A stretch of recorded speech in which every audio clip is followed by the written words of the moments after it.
I'm gonna start recording. Now we good. Hey, I'm in here with David. What's up, He making it everybody? happen. Yeah.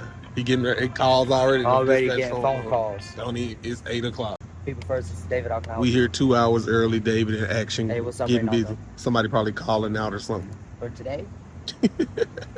uh, so no route was generated for you today, but if you want, you can still come in. We can use you as an extra. Hey.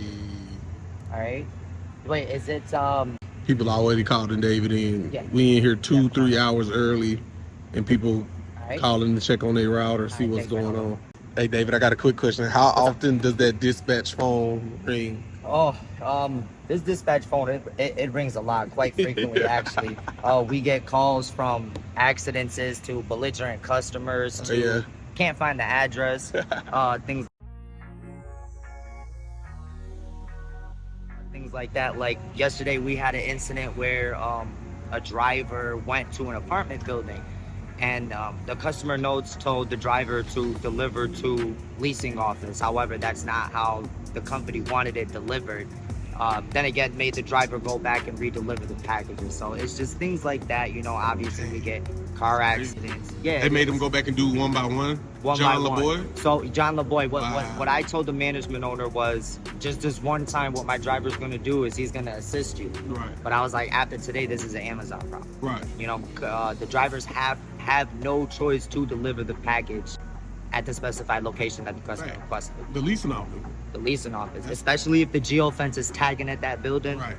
Like that's kind of technically a geofence right there. Yeah, I'm gonna say it. I'm gonna get in there and say That's technically like a geofence, but that's over at DBU1, our old station. So if they have to scan packages at that location. So you can't be nowhere outside of the location to scan the package? Nope, you can't be anywhere. If you're over here to try to scan, it's not going to let you. If you're over here trying to scan, it's not going to let you. You got to scan it at that location. Fact. That's some of the problems we face every day. Yep. I know people in the comments, people been asking me for a job. What's the dispatch? I'm going to give them the dispatch number to text you. Text the number. Text the number. We're always hiring 110%. Put the number down in the comments for sure. Yes, we never stop hiring. Absolutely. You know, absolutely not. 4 days on, 3 days off. You got a quality of life outside of work after your 10-hour shift. You know, 40 hours a week. The cool thing is we give out safety bonuses too. Company hits Fantastic or Fantastic Plus. You work 30 hours, we added additional 10 hours into your paycheck, making you cap at 40. You know, basically saying thank you for your hard work, your dedication, and your commitment to the company. Like, have we hired? I know it's over like 400 or 500 people when I looked at the numbers, but what do you think the number one reason that people think this is such a hard job or why people complain about it? So, in my opinion, it is the Amazon routing. Yeah. It's how Amazon routes the apps. You'll have, you know, for example, you'll have 1, 2, 58, 69, 81. It's like, put them in order. Yeah. You know, put them 1, 2, 3, 4. So that way the driver can just knock those out and not come back to that same street he went down early in the morning. Yeah. You know, another reason is sometimes the package count could be quite heavy, but I always tell my drivers, don't let a box beat you. Yeah. You're way stronger than a box. Don't let the box beat you. You know, just do your job, adapt and recover. Yeah. You know, we teach you guys from day one training. You get 3 days at Amazon, and then we personally teach you how to do it correctly, how to load your truck, what's expected of you on the road, and things like that. But sure, that's definitely one of the main complaints, in my opinion, is the routing.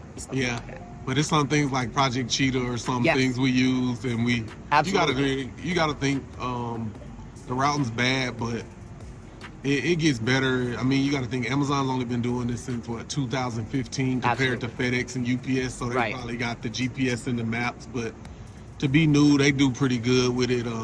Some people just get flustered on the road. Like you said, don't let the box beat you, man. These boxes gonna keep coming to the end of time. So, and it's definitely gotten a lot better. Like I've been with the People First for almost 4 years now. Driving for about a year and a half.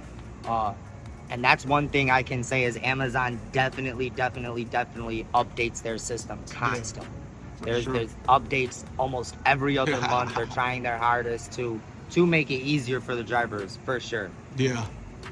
What's been